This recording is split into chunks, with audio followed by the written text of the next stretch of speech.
Bem, gente, para deixar as aulas um pouco mais curtinhas, né, e a gente conseguir otimizar o nosso tempo, a gente vai continuar a discussão.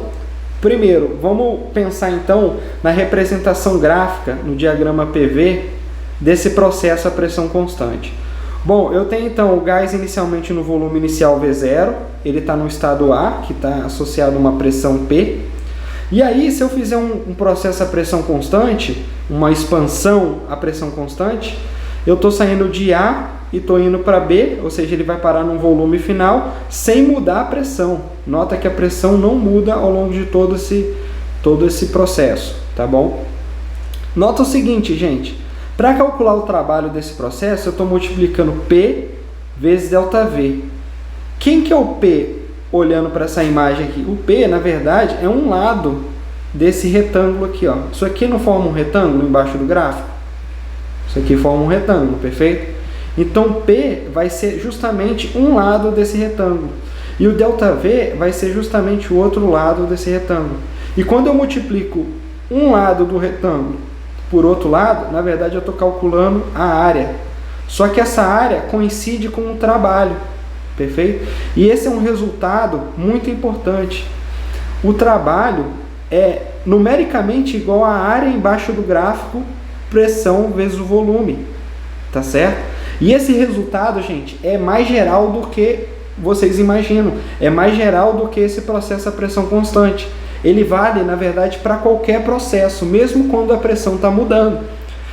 Então, por exemplo, nesse exemplo aqui, eu estou saindo de um estado A, indo para um estado B.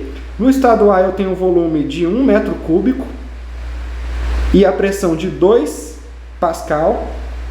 E eu estou indo para um outro estado B, cuja pressão passa a ser 4, ou seja, mudou a pressão, e o volume passa a ser 3 metros cúbicos. Como que eu posso calcular, então, o trabalho desse processo, já que não é mais a pressão constante? Então, eu não posso mais usar P vezes ΔV, porque não faz nem sentido. A pressão aqui, como está mudando, qual pressão que eu substituiria nessa fórmula? Não dá para calcular por essa expressão. Então, eu tenho que usar esse resultado aqui e calcular o trabalho a partir da área. Qual é a figura geométrica que vocês estão vendo aqui? Isso aqui é um trapézio, tá bom? Isso é um trapézio. Para calcular a área de um trapézio, só para fazer um exemplo numérico para vocês verem aqui, um trapézio ele tem uma base menor, ele tem uma base maior, que eu estou representando aqui por Azinho e Bzinho, e ele tem uma altura. Para calcular a área dessa figura, eu somo a base menor com a base maior, multiplico pela altura e divido por 2. Essa é a fórmula para calcular a área do trapézio.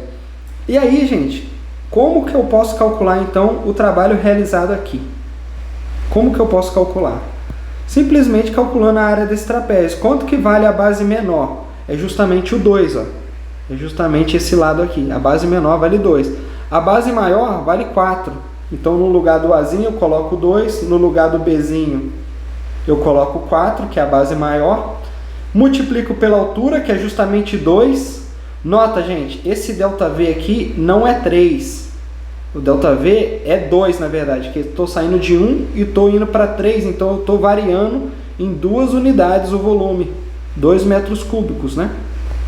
Beleza?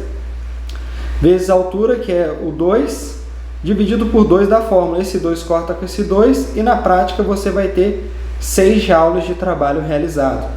Por que 6 joules, gente? Porque aqui as unidades no gráfico, impressão está medida em Pascal, ou seja, Sistema Internacional de Unidades, e o volume está em metro cúbico, que também é Sistema Internacional de Unidades. Então, o resultado dessa conta tem que ser no Sistema Internacional de Unidades, tá bom? Ou seja, vai ser medido em joules. Então, vamos dar continuidade e fazer alguns exemplos, tá bom? Envolvendo cálculo de trabalho para diversos processos.